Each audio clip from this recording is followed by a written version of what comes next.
আসসালামু আলাইকুম। আমি Kamrun Nahar mirror scholars school and কলেজের পক্ষ থেকে আপনাদের সবাইকে জানাই সাদর আমন্ত্রণ। আশা করি স্টুডেন্টরা সবাই ভালো আছো। আমি তোমাদের প্রাক প্রাথমিকের বাংলা বেসিক ক্লাসটা নেব। আমরা গত ক্লাসে শিখেছিলাম বর্ণমালা দুই ধরনের হয়, এক হচ্ছে স্বরবর্ণ এবং ব্যঞ্জন বর্ণ। স্বরবর্ণ হচ্ছে 11টি। সেই 11টি বর্ণের মধ্যে প্রথম দুটি বর্ণ স্বর অ এবং স্বর আ আমরা লেখা শিখেছিলাম, বর্ণ দিয়ে দুটি করে শব্দ বলা শিখেছিলাম এবং একটি ছড়া বলা শিখেছিলাম। আজকে শিখব আমরা লেখা এবং শব্দ বলা হ্রস্ব ই দীর্ঘ ই। তার আগে আমরা আগের ক্লাসটার একটু রিভিশন দিয়ে দেব। স্বরবর্ণ হচ্ছে 11টি। প্রথম বর্ণটি হচ্ছে স্বর অ,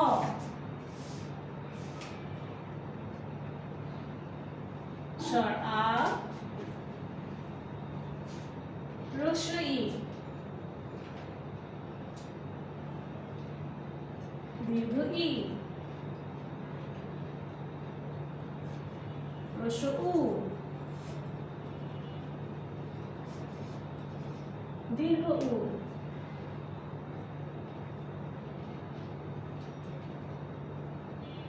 রি, এ,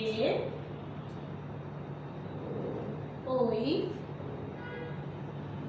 ও, ও। স্বরবর্ণগুলো আবার বলে নেই। স্বর অ, স্বর আ, হ্রস্ব ই, দীর্ঘ ই, হ্রস্ব উ, দীর্ঘ উ, রি, এ, ওই, ও, ও। গত ক্লাসে আমরা শিখেছিলাম স্বর অ এবং স্বর আ কিভাবে লিখতে হয়। তাহলে সেই ক্লাসটারই আবার আমরা রিভিশন করি। মনে করতে থাকি আমরা কিভাবে লিখেছিলাম। স্বর অটা প্রথমে লিখেছিলাম ছোট একটা বৃত্ত দিয়ে ঘুরিয়ে উপরে উঠাবো, তারপর এরকম ডান পাশে অ্যাঙ্গেল করে একটা দাগ দিব, উপরের দিকে নিব, এরপর বর্ণের উপরে সোজা দাগ দিব, একে বলে মাত্রা। তাহলে স্বর অ হচ্ছে পূর্ণ মাত্রার বর্ণ, এই জন্য আমি পুরোটাই দাগ দিলাম, পুরো মাত্রা দিয়ে লিখলাম। স্বর অ এর মতোই স্বর আ কে লিখতে হবে। প্রথমে স্বর অর মতো লিখেছি, এরপরে খেয়াল করো স্বর অ ডান পাশের উপরের দিকে বাঁকা করে একটা দাগ আমি বাঁকা করে নিচ্ছি এবং তার পাশে উপর থেকে নিচে একটা সোজা করে দাগ নিচ্ছি। এরপরে এই বর্ণের উপরে একটা সোজা দাগ দিচ্ছি। এটা হচ্ছে স্বর আ। স্বর আ,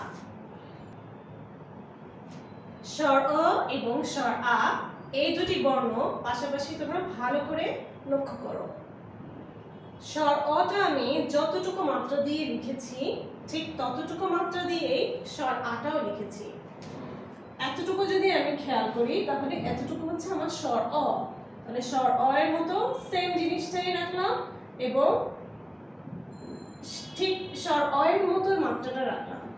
বাড়তি যে আমার আকারটা দিলাম স্বর আ লেখার জন্য, সেটার উপরে পুরো মাত্রা হবে না, জাস্ট সাইডে একটু ছোট করে মাত্রা হবে। তাহলে এটা হলো স্বর অ এবং স্বর আ। আজকে আমরা নতুন করে শিখব হ্রস্ব ই দীর্ঘ ই। স্বর অতে দুটি বর্ণ কি পড়েছিলাম মনে আছে?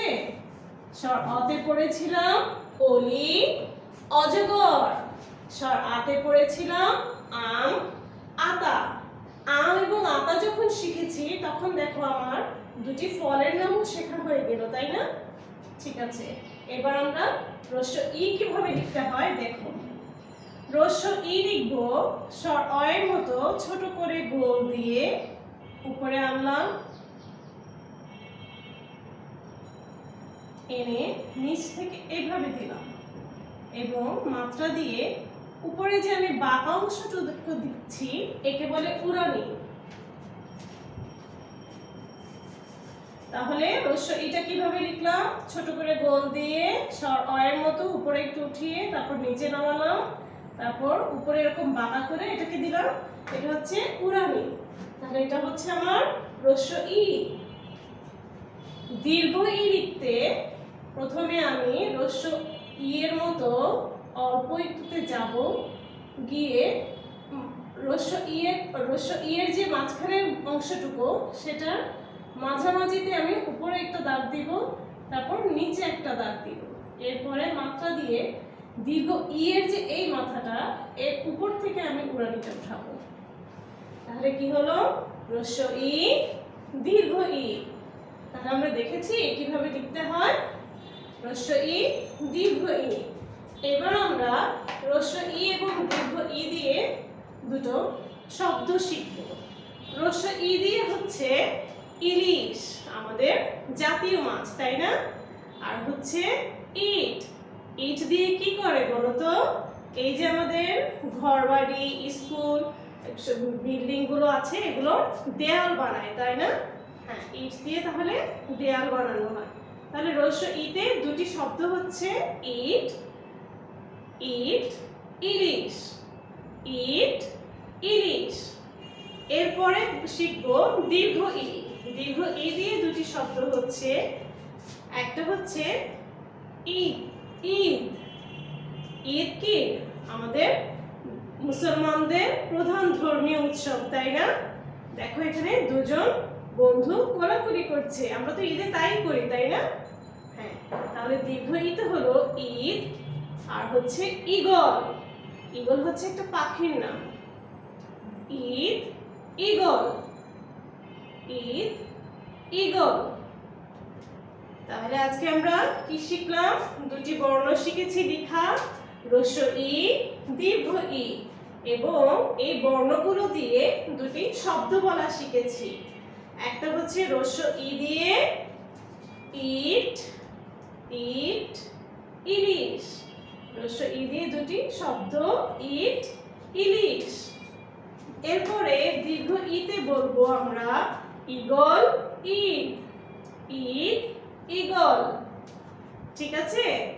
তাহলে আজকে আমরা এ পর্যন্তই শিখি। আগামী ক্লাসে পড়াগুলো তাড়াতাড়ি পেতে চাইলে আমাদের এই চ্যানেলের বেল বাটনটি প্রেস করবে, তাহলে সবার আগে তোমার কাছে ভিডিওটি পৌঁছে যাবে। আর আমাদের চ্যানেলটি অবশ্যই তোমরা সাবস্ক্রাইব করে দিবে এবং লাইক কমেন্ট করতে ভুলবে না। ঠিক আছে? তাহলে আজকে এই পর্যন্তই। সবাই ভালো থেকো, সুস্থ থেকো। আগামী ক্লাসে আবার দেখা হবে ইনশাআল্লাহ। আসসালামু আলাইকুম।